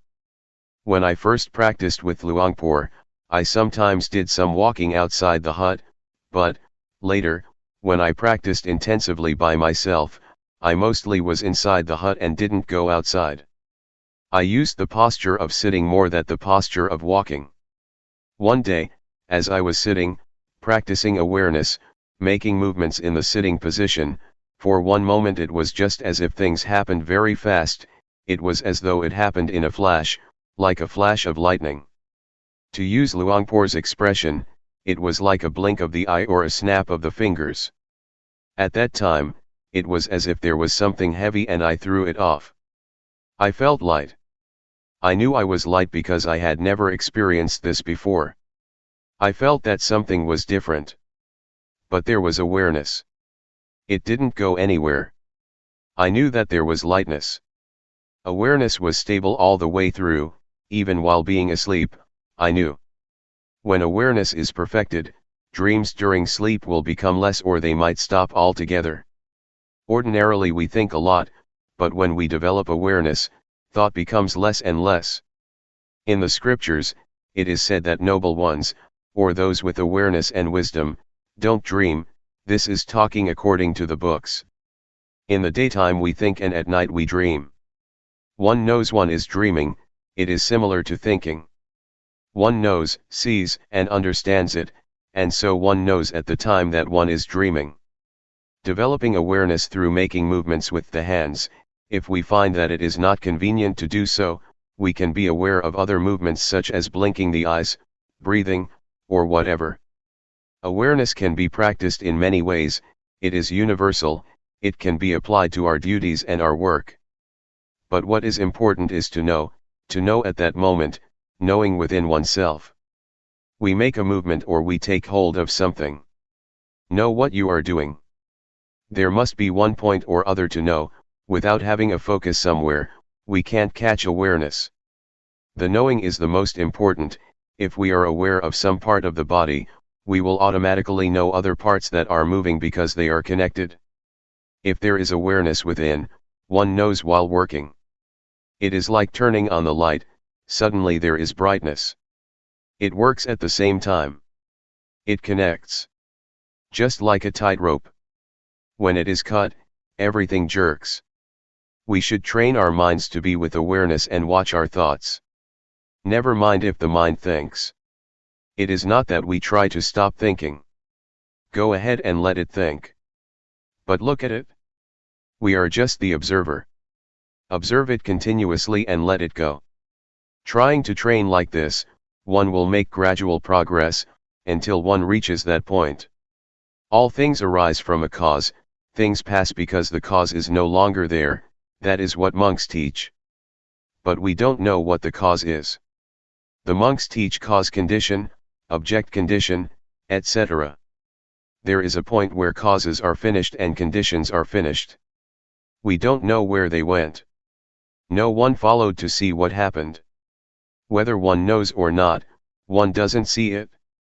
We shouldn't call this point the end, because it would be encouraging people to do evil. It would be misunderstood by people who still don't have enough understanding. Therefore, the way of teaching must be a skillful one. Luangpor said, "There is no coming and no going." One can say as much as that. If we were to say that there is no life after death, it would just be the end of the matter, and people wouldn't do anything. They would call it wrong view that one who does good doesn't get rewarded, or doesn't get merit from meritorious actions. There is no heaven and no hell. This is a wrong teaching. There is no coming and no going, reflect on it yourself. It's up to you to figure it out or not. Study it for yourself, know, and see, and be it for yourself. That is better than what someone else might say. When you are and have this knowledge, you will be at ease. Others may want to be reborn. That's their business, but we don't come from or go anywhere. We stay here. In reality, if we understood what the end of life really is, we would be at ease. Everything would be done easily and in comfort. But as it is, we don't understand, so we act out of not understanding, we act in an ignorant way. To act with knowledge is different. There are people who know, but people who don't know still don't know, even when they practice. They are not sure and not confident. But for someone who knows, whatever happens, he or she is sure, whether one practices or not, one is confident. Because one knows. One can practice or not, it really is very simple. The Buddha teaches to practice simply. When we get to that point, we see that the Buddha's teaching is very simple. It is so simple that nothing remains to be said, or there is nothing left to teach. What is there to get? There is nothing to get. Putting it simply, the Buddha teaches to stop, doesn't he? He teaches people to stop. But we don't stop. We're not willing to stop. When we stop, it will be finished, there is nothing. But the body still goes on living, one still eats, one still does various duties and practices, the body still moves. But inside, there is stillness, there is not wanting, there is coolness. It has stopped, it is enough. We could talk in terms of path, fruit, and nibbana, or whatever. There is not birth, there is not death, there is not aging, there is not sickness, there is not going, there is not coming. These words are convention, words spread out and enlarge. So, may all of you be able to train yourselves and prepare yourselves. Try to let appear that which exists already, and when the time comes that the breath stops, it will really be very easy. Ajahn Da Sam Makatho. Wat Buddha Yanuntaram Monastery, Las Vegas, 5320 Kell Lane, Las Vegas, Nevada, 89156. Presently living at Redding Meditation Center. www.reddingmeditationsociety.org. The path that is a path. The word path here doesn't mean a path on land, in the water, in the air, or a footpath, but it means a path to be traveled by the mind. From suffering to no suffering. From problems to no problems. From darkness, complexity, and confusion to brightness, peace and coolness. The Buddha is only the one who pointed out the way, Akatha Aro the Takatha. Whether one travels on the path or not, depends entirely on the individual who chooses to travel the path. Whether one acts, speaks, and thinks in a good or bad way, is a personal matter. Whoever practices in accordance with the teachings that the Buddha introduced, will inevitably be someone with brightness, will make progress in life and in work, and will not create problems for society. By contrast, whoever has no interest in the teachings of the Buddha, will experience suffering and will drop into darkness and delusion. Such a person doesn't know the direction that life should take. Such a person is ignorant of what is what, and harms both self and others out of delusion and lack of understanding, through bad behavior in body, speech, and mind. Such a person is under the influence of greed, hatred, and delusion. Described in the biography of the Buddha, as well as before the time of the Buddha, some practiced physical torment of self, and it was widely believed that the 7 or 8 absorptions were the highest of attainments. The Buddha saw that such was not the way to completely escape suffering, it is just a way to temporarily become peaceful or to subdue oneself, like putting a rock on top of the grass. The Buddha rejected those methods, and sought the way out by working with the mind. He continually observed with awareness the conditions that, without pause, arose in the mind, changed and passed away. This caused him to realize the truth, he found the answer to everything, he was the perfect Buddha. He knew right as well as wrong. In sum, the Buddha searched for 6 years to find a way out, through all the various methods that existed in those days, were all just deluded ways, wrong ways, closed ways. They were dead ends, they were paths that are not paths. Awareness to continually watch the movements of body and mind, in accordance with the form of the 4 foundations of awareness, highlights the importance of the section, in that sutta, which stresses, 1. The postures and, 2. Sampajanya, or awareness directed towards the body. It is the means to access and come into contact with the basic objects of insight meditation, that is to say, to know rupanama, rupa doing, nama doing, rupa disease, nama disease, impermanence, instability, non-selfhood, convention, religion, evil, and merit. This is the initial stage for the practitioner. To know and experience these phenomena is to enter the highway of the Dhamma, and at the same time it is an arrow that points to the final destination, the end of the end, or the end of suffering, which is the highest goal of life. When we have reached it, we will have answers to everything. When knowing and seeing the truth, according to the way things are in reality, the mind begins to change from one thing to another, through the power of ultimate truth. Previous behavior and tendencies get reformed, and, at the same time, that which is really true in life becomes manifest. One loses one's naive beliefs about, for example, ghosts and angels, lucky omens, heaven and hell. One starts a new life, right there, at that point. Just that little bit of awareness is the vehicle that leads life to the end of all suffering. When life reaches the end of the end, it is as if one lives in a new world. It is a world of spiritual freedom, safe from spiritual suffering. It is a safe and peaceful realm. Life has come in touch with the highest truth in Buddhism, will be established in the now, and it will be very simple. It will be light, comfortable, and without worry or doubt. There will be no danger. I can guarantee that one who has come to the stage of ultimate meaning will definitely not lose his or her way. He or she will have nothing to do with ghosts, angels, auspicious timing, sacred things, hell, heaven, death, rebirth, and so forth. This is because one who practices the Dhamma by developing awareness in this fashion, must know and contact objects all the time.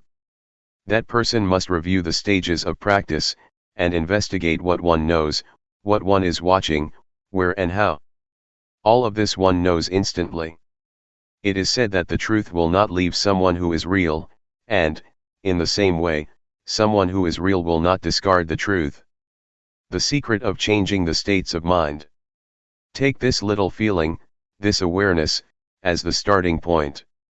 Know when a thought pops up in the mind. Just know indifferently, know it, and let it pass. There is not need to pull the mind back, and do not let the thought pull you away. Awareness does its duty of watching by itself. When awareness keeps a close and careful watch, the observer and the observed are separated things, and one doesn't get entangled in thought. There will only be pure awareness in the present. At the moment that there is not greed, hatred, or delusion mixed up with the feeling, one will automatically know from deep within the mind that, a change in the mind has clearly taken place. And in the end, that small awareness will have become, a hidden power, in each and every posture. We know Luangpor Teean from meeting and talking with him, from reading his books, from what others have said about him and from practicing. But I know him as the one who gave me a new life. The principles for conducting one's life in a simple, light, and comfortable way, without worry, were passed on to me from experience gained, when I was close to Luangpor, continuously and for a long period of time. I have spent 6 rains retreats with him. I used to think, in those days, that I would stick with him forever. To get a new life is like reliving life anew, or one could say that it is dying and being born again. Dying before death, being born again, my being born in the Dhamma, approaches now its 15th year. At present, life is in its teenage stage in the Dhamma. I'm not much attached to places or people. I feel that my experiences of life are very little. It's not yet enough, but as far as practice goes, it is sufficient. I know what to do, and I don't suffer. Let me go back a bit. Formerly, when I went to see Luangpor Teean, I thought I would dedicate myself to him, whatever he would advise I would determine to do, as a lesson or an experiment. I determined this because, I had strong determination and an aspiration to prove myself according to his principles, and I was confident that this way that I had chosen was the last way out. With such determination, opposing views, opinions, and thoughts were erased altogether. I had no doubts, I had no problem at all. When I started to practice with determination, fully and continuously, by being aware of standing, sitting, walking, lying down, bending, stretching, moving, blinking, breathing, swallowing saliva, leaning to the right and the left, raising and lowering the head, eating, drinking, going to the toilet, dressing, and so forth. For 3 days, I was aware and completely awake. Awareness was purely in the present, there was no past or future. Materiality and mentality appeared clearly and cut off doubt. I saw Rupa as Rupa, and Nama as Nama. On seeing it, doubts disappeared. I won't talk about my personal knowledge, but I'll say something directly about the principles, that are the technique of practice. To practice intensively, alone in one's room, is a wonderful opportunity for someone who is seeking a way out for oneself, and it presents an opportunity, for those who are keen on this way of practice, for those who are real, and for those who are genuinely determined, and who practice sincerely, to really prove this style of practice. One can choose this solitary practice for either 7 days, 15 days, 3 months, 1 year, or 3 years. Those who volunteer to practice can choose according to what is suitable for oneself. One should stay alone and keep silent in one's hut or whatever place it may be. A monk or teacher would advise one in developing awareness and could be consulted. He or she is a friend to help the practitioner to really go for it, without having to do anything else. Just to work with the mind, to observe oneself, to be with oneself. To be determined to just watch over the movements of body and mind, all the time. Not to read books, not to receive or write letters, to be cut off from the external world temporarily, just for the time that one is practicing intensively.